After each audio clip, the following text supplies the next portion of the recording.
എന്തുകൊണ്ടായിരിക്കാം അത്? Big boss വീട്ടിൽ വളരെ വീക്കായിട്ട് തോന്നിക്കുന്ന ഒരു കണ്ടസ്റ്റന്റ് തന്നെയാണ് അൻസിബ. ആവശ്യത്തിന് മാത്രം സംസാരിക്കുന്നു. എല്ലാ ടാസ്കുകളിലും ഒന്നും വലിയ പെർഫോമൻസ് ഒന്നും കാഴ്ചവെക്കുന്നൊന്നുമില്ല.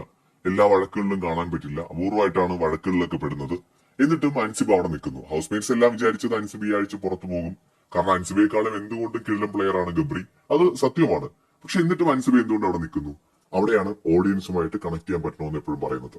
നമ്മൾ വെറുതെ അങ്ങ് പോയിട്ട് അവിടെ കുറെ എന്തെങ്കിലുമൊക്കെ കാട്ടിക്കൂട്ടിയതുകൊണ്ടോ, ടാസ്കുകൾ നന്നായിട്ട് കളിച്ചതുകൊണ്ടോ, അല്ലെങ്കിൽ ഭയങ്കര ഗെയിമായിട്ട് എല്ലാവരുടെ അടുത്തും വഴക്കിട്ടത് കൊണ്ടോ ഒന്നും ഒരു കാര്യമില്ല. അതിനൊക്കെ അപ്പുറമാണ് ഓഡിയൻസ് സപ്പോർട്ട്. ആ ഓഡിയൻസ് സപ്പോർട്ട് മനസ്സിലാക്കി അത് അനുസരിച്ച് പെരുമാറാൻ എന്തുകൊണ്ടോ അൻസിബയ്ക്ക് സാധിച്ചു. അത് അൻസിബയുടെ ഗെയിമാണോ നാച്ചുറൽ ആയിട്ട് സംഭവിച്ചാണോ എന്ന് നമുക്കറിയില്ല.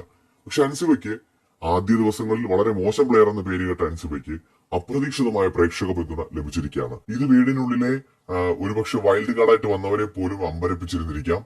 അൻസിബ വളരെ